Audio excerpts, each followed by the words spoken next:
impossible has happened. Unbelievable. No record for human life. Off to the races. Can they catch it? Now he takes off the shirt. He's running down the middle by the 50. He's at the 30. He's bare-chested and banging his chest. Now he runs the opposite way. He runs at the 50. He runs at the 40. The guy is drunk, but there he goes. The 20. They're chasing him. They're not going to get him. Waving his arms. Bare-chested. Somebody stop Look that out, man. here comes the blue coat, Oh, Kevin. they got him. Here They're comes coming the from blue the coats. left. Oh, and they tackle him at the 40-yard line. I'm talking about balls deep. I'm talking about balls deep. I'm talking about balls deep in love. I'm talking about balls deep. I'm talking about balls deep. I'm talking about balls deep in love.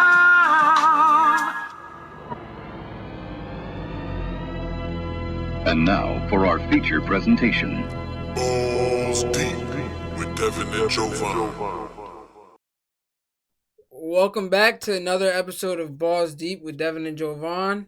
We're on episode 19. Today, we're going to do something a little different. Week 1 of the NFL is this week. So, are you ready for some football? Let's get to it. So, today's episode, we're going to, talk about 3 big games that are going on this week. Well, possibly 4. We'll touch on Thursday Night Football, being that, the game will probably be already finished by the time this episode comes out, but we'll give you our prediction for that game.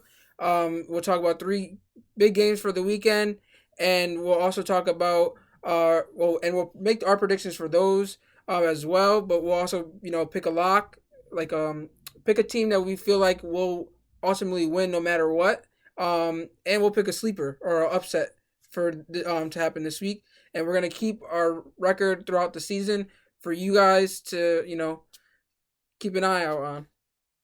Our record for picks? Yeah, we're gonna accumulate these bad boys to see how accurate we were. So to start off, we'll talk about a little bit about the Thursday Night Football game. Texans at the Chiefs. Should be an interesting one. I think they usually have good games. Just in history with Deshaun Watson and Patrick Mahomes. Especially if you talk about the playoff game where the Texans were up 20-plus points and then the Chiefs came back and won. I think the regular season game, the Texans won last year. So it should be interesting. I was itching to, say Deshaun Watson would, pull off the upset against the Chiefs. But I can't do so on week 1. And they're putting their banner up for their Super Bowl. So it's going to be kind of hard to take away that momentum for that team. Yes, the fans aren't in the stadium. Well, the Chiefs might have a little bit of fans in the stadium for week 1. But I think it's just going to be too hard to, take that away from them. And ultimately, that's why I think Patrick Mahomes and the Chiefs will ultimately, itch them out. I think it'll be a shootout. But it's Patrick Mahomes, so you never know. This is my pick for lock. I actually have the Chiefs as a lock for this week. For the same reason that they're a 9-point favorite currently. Obviously, they're really good, a lot better team than the Texans are. The only reason I always give the Texans that hope is because, like you said, they always play a good game against the Chiefs specifically, but they also always seem to show up and play very well against good teams. I mean, we've seen them do it against teams like the Patriots, and put up points and actually give them a scare. So that's the one reason I'd say that I'd probably give the Texans a chance. But for me, like you said, it's week 1. They're hanging their banner. They just got their rings. People are really high on Clyde Edwards-Helaire, and they're already such a high-power team. It will be high-scoring, I think, but I just got the Chiefs winning this one. Yeah. For me, I feel like it's almost a guarantee. It's ultimately going to come down to whose defense makes that important stop. Yeah. And I think the landlord, I think that's what he calls himself, out in KC, he's going to have some say about his former team. So I think he'll make that extra stop to, pull the win out. But to move on to the next game, we're going to talk about Packers-Vikings. This should be a very interesting matchup. It's a division game, week 1. It's usually a pretty good matchup. But the Vikings not only got better, especially with the recent trade that we talked about for Yannick Ngakoue. That's just going to help put pressure on Aaron Rodgers. With the Vikings, they pretty much bring back the same team. Yes, they lost Diggs. They replaced him with Jefferson. On defense, they added Yannick Ngakoue. Packers, literally the same exact team. Yeah. If anything, they got worse because they lost Brian Beluga, the right tackle, to the Chargers in free agency. And, they didn't really add any weapons on offense to help Aaron Rodgers out. For me, I got the Vikings winning because of that defense, and like you said, they added Yannick, so that defense only got better. It's such a great mesh defense. So I think it's going to be tough. Like you said, the Packers added no real help for Aaron Rodgers on the offensive side of the ball. They're bringing back the same team. So it's going to be really tough for them to get past that Vikings defense. I think it's going to be a really low scoring game. Yeah. Kind of complete opposite of what I think the Chiefs and Texans is going to end up being. Yeah, so for me, I'm picking the Packers in this game. I wanted to go with the Vikings just because of the Yannick Ngakoue trade, because I do think they're going to put pressure on them. I think it's going to be a defensive game, so it will be low scoring just because last year the Packers were essentially carried throughout the season by their defense. And I think it might just happen once again this time around. Last year, though, the Packers did sweep the Vikings 2-0 in their matchups, and the closer matchup was actually in Lambeau Field. Yep. And this game's in Minnesota, so I think Aaron Rodgers doing Aaron Rodgers things will, he might not have a fantastic game, but he will get the job done. He'll do what he needs to ultimately win the game. Yeah, it'll be, like you said, it'll be a close, low-scoring game. But it's weird. It's kind of opposite to what, like I said, the Chiefs and Texans is, whereas it's going to come down to that defense is going to be able to make a stop. I think it's going to come down to that offense is going to be able to make a play, and that's more likely the Green Bay Packers. But I do think that Vikings defense is scary, and I mean we've seen it. They're a high-powered defense that is capable of being one of the best defenses in the league, especially with the addition of Yannick Ngakoue. The ability to apply that pressure on the Packers with their depleted offense. It's going to be tough for Aaron Rodgers to pull off that same magic. And it's funny that you mentioned it's kind of the opposite of the Chiefs-Texans game, because to me, it's going to come down to the offense. Which offense is going to make that big play? Because this is going to be a defensive game, as the other one is going to be more of an offensive game. So I have the Packers, Aaron Rodgers. I don't know if you're going to have a big game. I know one person, my X factor for this game is Davante Adams. They know he's the only weapon on that offense, essentially. But will they be able to stop him? I don't know. They lost both of their starting corners in free agency. I know they drafted a rookie. But Davante Adams is a handful, and I think he's going to get the best of them, honestly. It's going to be a close game. Should be, It's fun to watch. Usually people don't like defensive games, but it keeps it interesting for the end of the game, For sure. And the last game that we're going to talk about before we jump into our lock and our upset of the week will be the Seahawks-Falcons. So the Seahawks-Falcons, the Seahawks are going to Atlanta to play the Falcons. This should be a very interesting game with the Seahawks making the addition on defense of Jamal Adams. They're already a good team, and they just added someone to secure that backside of or their secondary of that defense, and ultimately help with the pass rush. For me, I have Atlanta winning the game, just because one, they have home field advantage. Two, Seahawks are going to need to generate some kind of pass rush to get Matt Ryan, and I just think the Seahawks at the moment lack that. But I think after this week they will figure it out and go out and sign someone to help that aspect of their defense out. But my X factor for this game is Todd Gurley. I know I'm being a homer. He's a Georgia Bulldog, and that's my favorite college football team. But I do think him making his return to Atlanta, his first game in Atlanta where he played college, he's gonna obviously want to. He has something to prove because everyone's doubting him from last year with the Rams.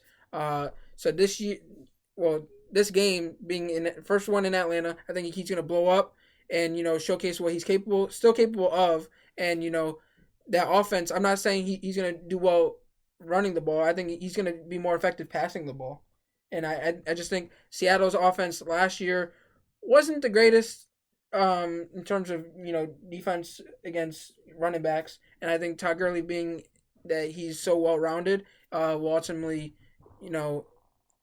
blow up, and that's what will determine the game in the end. Yeah, I actually got the Falcons winning this one, and they're also my upset team. Although it's not, the biggest upset. They're only a 1.5 point underdog. But I think it's going to be tough for the Seahawks to put up points against this defense. It's a very young defense. They have Devin Jovan, who's the anchor of the defense. They have Keanu Neal coming back, who's very versatile, who helps in the pass rush, the pass game as much as the rushing defense. Okay. Who has only played 4 games in the last 2 seasons. But he's scary to line up against, especially because he's a big hitter. The one thing is their secondary is a little shaky because they're unproven, a lot of young guys. But they have AJ Terrell, who was actually just named the starter today, who's gained some high praise from Julio Jones, as well as a lot of the coaches, with a very good D-line, Takk McKinley, Dante Fowler, Grady Jarrett. So, I mean, aside from that unproven secondary, which I do think will surprise a lot of people, because I think is very talented considering how young they are, I think the Seahawks are going to have a tough time putting points up against them, and we all know that the Falcons are capable of putting up points. For sure. And I actually think this game will not be all that close. Oh, that's a interesting statement. I mean, history tells between the teams the last 5 times that they played, the Seahawks are 3-2 in those matchups. They always have very close games. Yep, they fairly have very close games. I do not. On the other hand, think it will be a blowout just because I don't think blowout. I don't think it'll be as close as we've seen. I don't think it'll be. I think it'll be a 10 point game difference will be. I think probably be like 24-14, something in that range. I have the Falcons winning. I think it's a comfortable one. I think it'll come down to Seahawks offense versus Falcons defense. Falcons defense is very questionable due to recent years with their injuries. They ultimately made a whole rebuild on that defense with letting Trufant go and drafting new corners, adding a rookie on the defensive line along with Dante Fowler in free agency. I think that defense has something to prove, and just the fact that there's so many question marks because you don't know what to expect from them is what's going to come off as a surprise and win that matchup.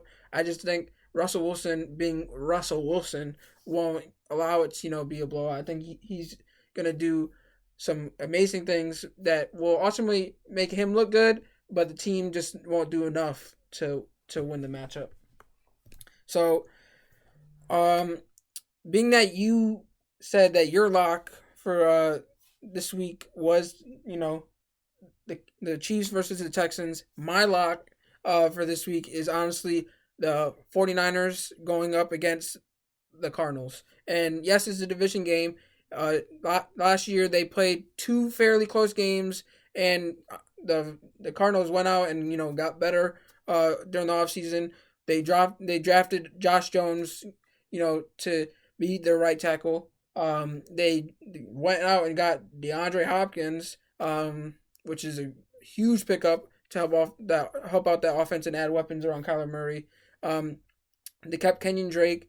They went out and drafted Isaiah Simmons, and they even got Devon Kennard and a few people. But I just think they're gonna be the Browns. The 2019 Browns will be the 2020 Arizona Cardinals, and what I mean by that statement is they're good on paper.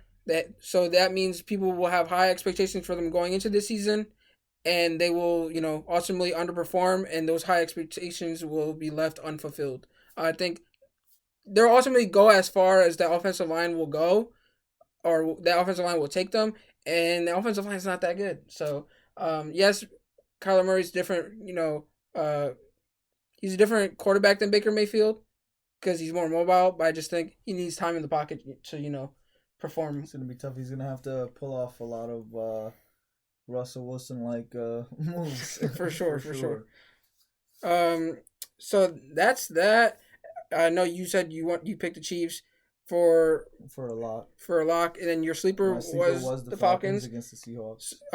So my sleeper might surprise some people. Obviously, it is a sleeper. People might think I'm insane, but I'm going for it. I'm picking the Washington football team to beat the Philadelphia Eagles. Yes, I said this, Kenny.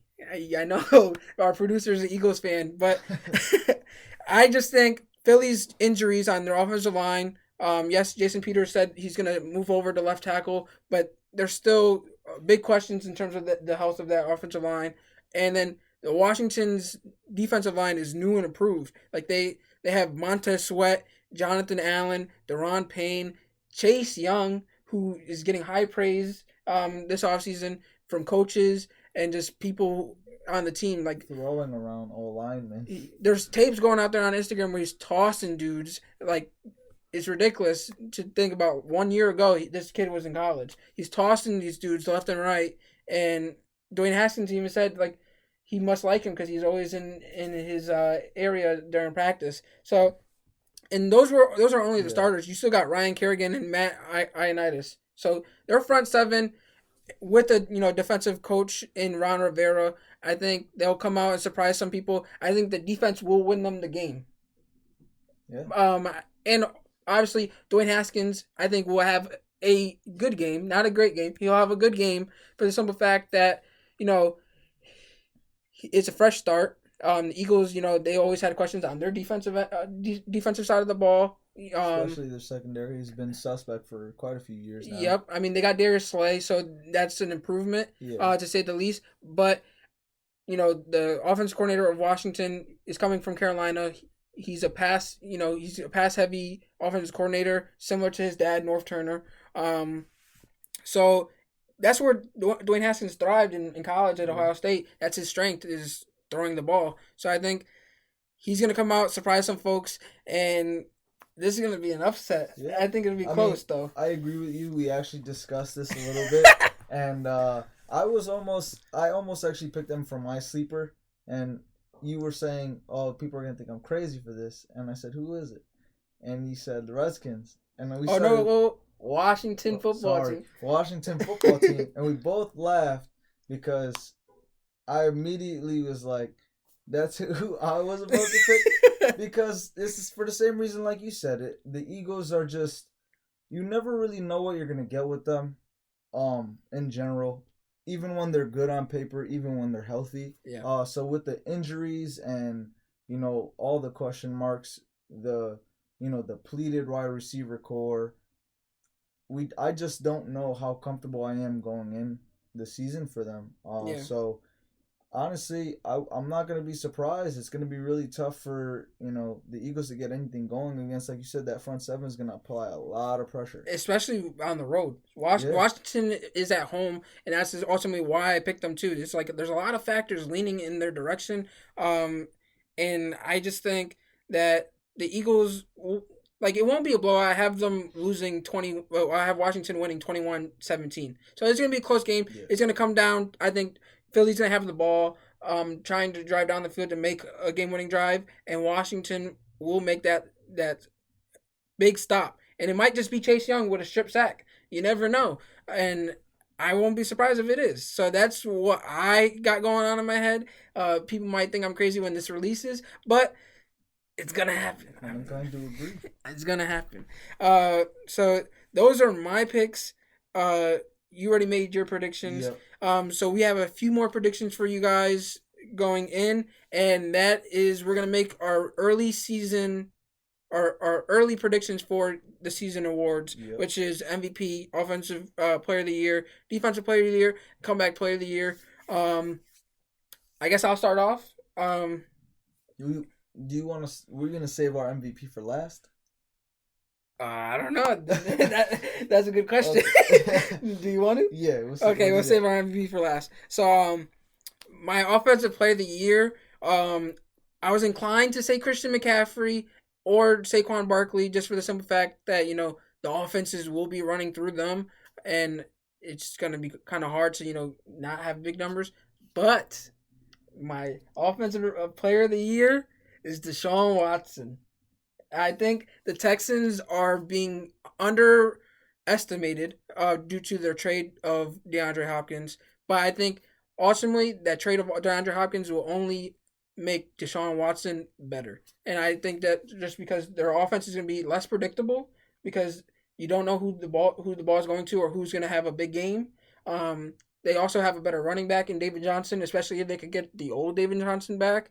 I think he's going to be able to spread the ball, and he's going to ball out. I think he'll be in the MVP running, and he just won't win due to my prediction for MVP.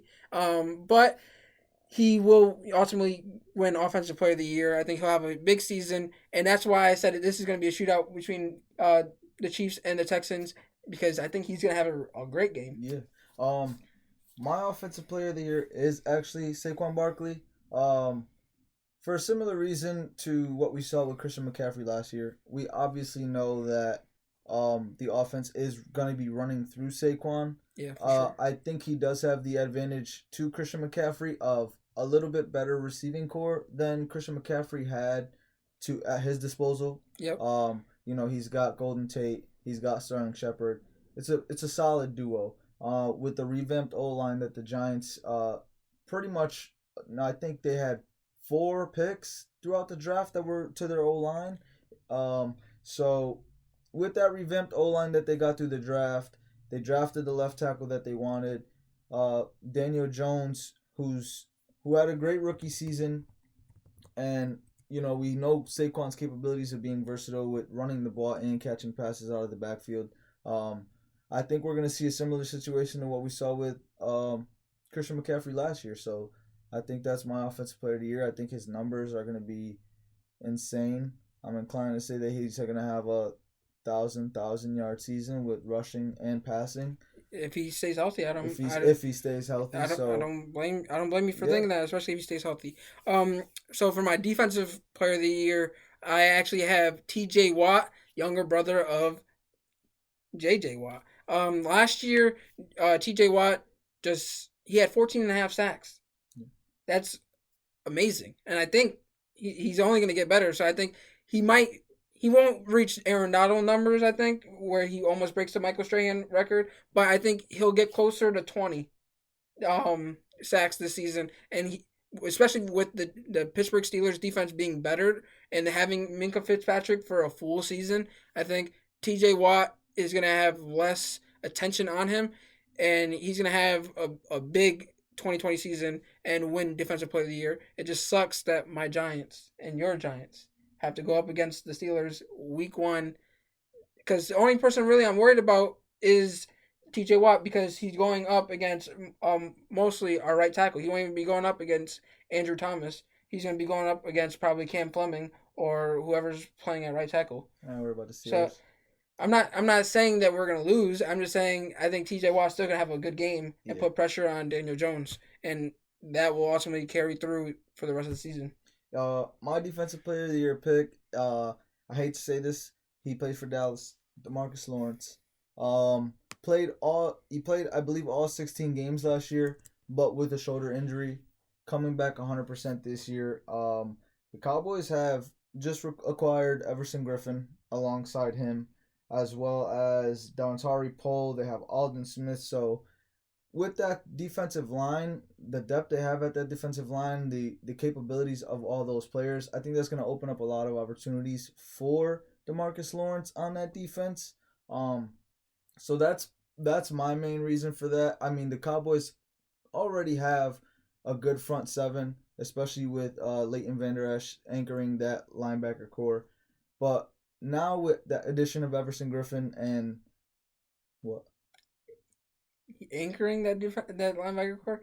Jalen Smith is anchoring that. Well, yeah, that's true. But obviously their front seven is solid. So for sure. With the caliber of players that they have in that front seven, it's going to be tough to be able to double team a player like DeMarcus Lawrence, and especially not as often as you're going to need to.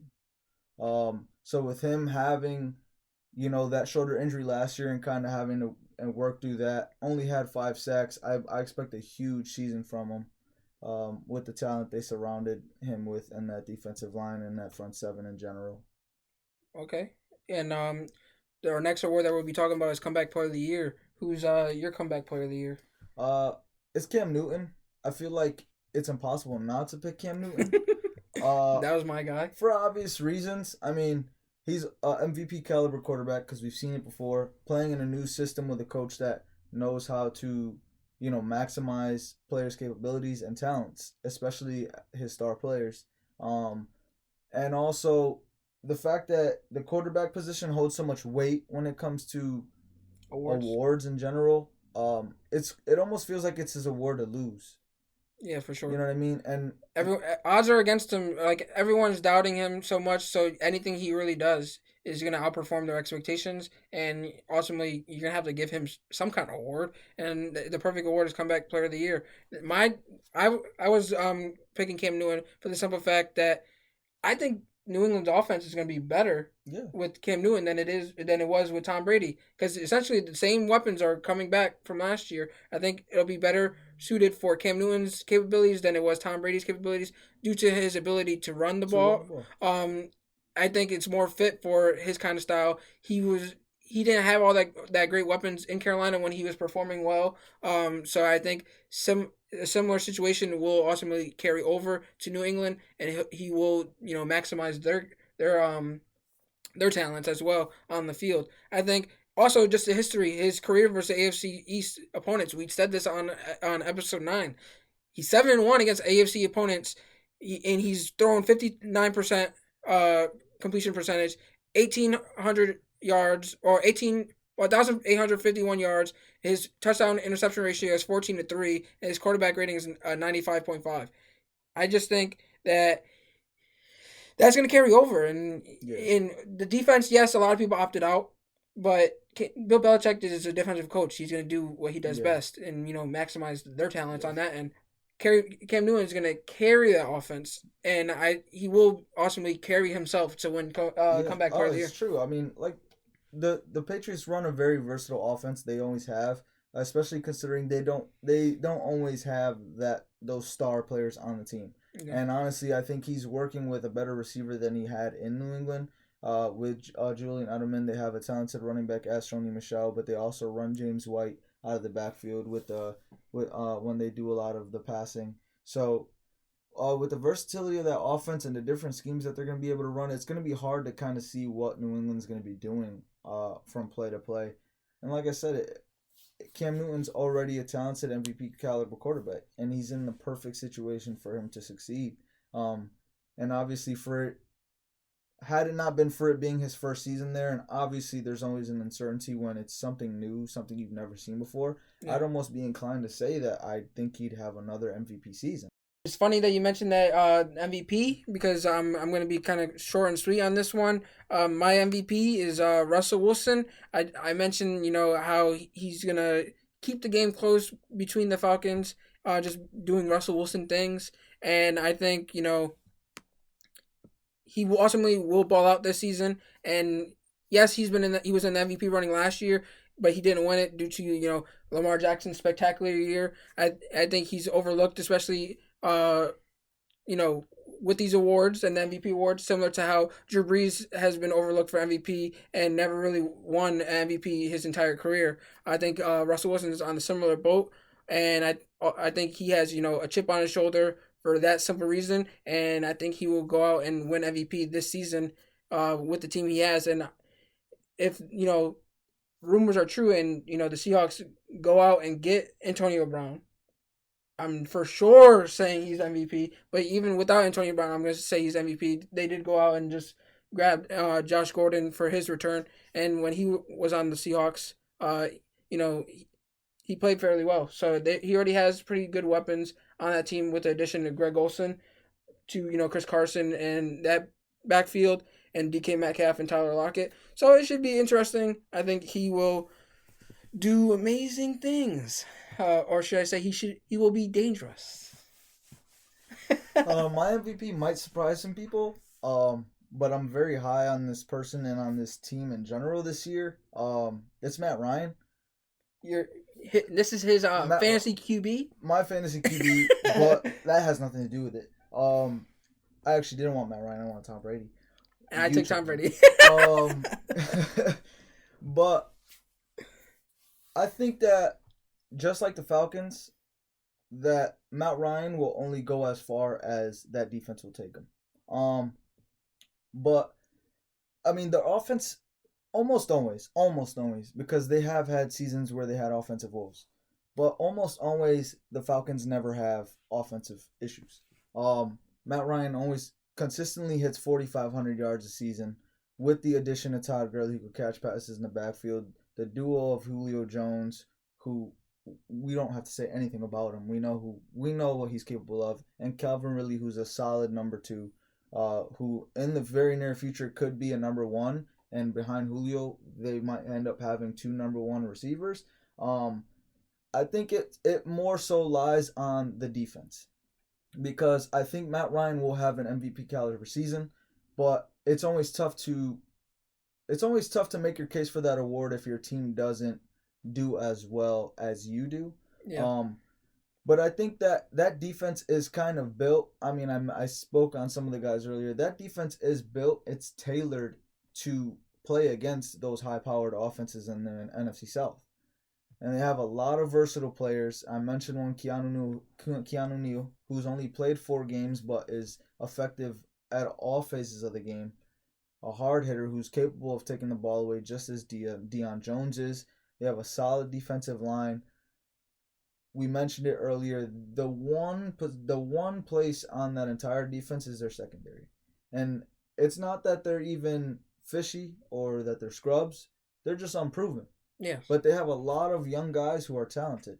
DeMonte KZ, Ricardo Allen, Isaiah Oliver. These are guys with a lot of upside and potential.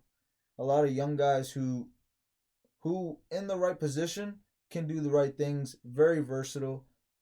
I think if that defense is capable of stopping teams from scoring a lot of points, the offense will put up a lot of points. And I feel like that's guaranteed. And even if they're not, they don't go out and stop those teams from scoring a lot of points, that just means the offense is going to have to score even more points.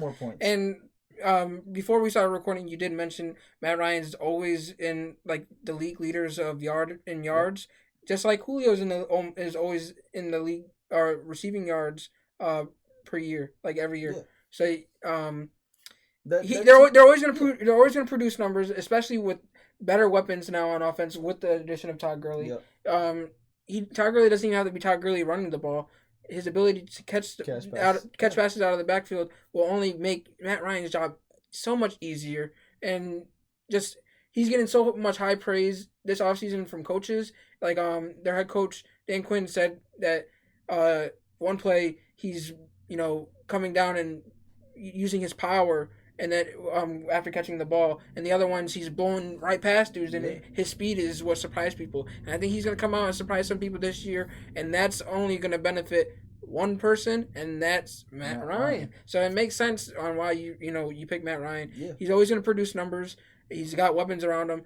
That team, the Falcons, you never know what you're gonna get from them. They can either be really good or really bad. There's really no in between. Yeah. And I think they're gonna have to upscale their play this year, being that that division is stacked with the addition of Tom Brady to the Bucs and all those weapons that they added on offense.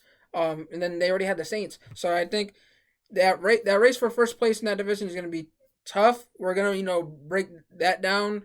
Well, you're going to break that down soon. We'll be dropping that video in the coming days. Yeah. So go catch that. And then I'll be breaking down the AFC and their divisions. But I don't blame you for picking Matt Ryan. It's a surprise just because he's not a huge name, but it always feels the same with the Falcons. Yeah. That team and that team always goes as far as that defense takes them. And that defense is right now really full of, obviously they had a lot of defensive issues last year. A lot of injuries. Because of the injuries. And they have a lot of those players coming back. And that defense has a lot of ball hawks, a lot of guys that they are versatile, and their main job or what they do is get to the ball. And that's what they do, is get to the ball. For sure. And I think Russell Wilson and Matt Ryan will be in the top 5 for passing yards this season, and they very well might be in the MVP race. The MVP might be decided by that Week 1 game. You're right. Maybe they'll go back to that and use that as the decider in I hope later not. on in the season. I hope not, because I predict the Falcons to win. But I do think they'll both be in the the league leaders in passing yards, and that might just mean that they're both in the MVP race. My pick is obviously more a popular pick than yours, because yours will surprise some folks, but it shouldn't surprise some folks if they truly know football. So I do think this season will be interesting. I'm happy that the season is actually carrying on and will happen. Well, no, it's gonna happen, but we just don't know how long or if it'll finish. So I'm just happy, it's returning. It'll be interesting to see how things work out, and ultimately if there will be a full season. But I'm just happy football is back. It kind of brings some humanity to the world with everything going on. Hopefully, similar to the NBA, they can, help and use their platform to make the world a better place, and not, necessarily escape from everything going on in the world, but, help make those topics more clear and instead of making it an uncomfortable conversation, make it a comfortable conversation for people to have just freely, and ultimately, speak the truth on what's right and what's wrong in this world. Yeah.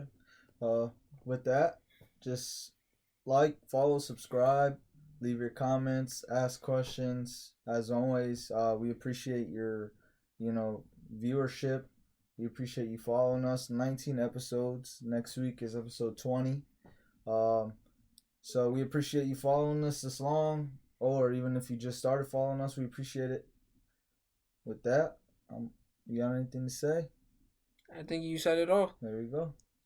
That's that. We're out of here. Peace. Go Giants. 2020 Super Bowl champions. Sorry, guys. I'm a dumbass, and I forgot to mention, the biggest game of the weekend in the Saints and the Bucks. So before you guys leave, we just want to, leave our predictions with you guys. What's your prediction for the game? I think it's going to be high scoring. They both might score 100 points because neither of them have a good defense.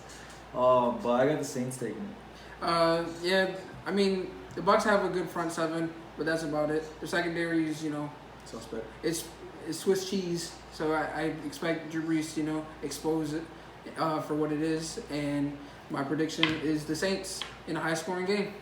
So that's that. Catch us next week.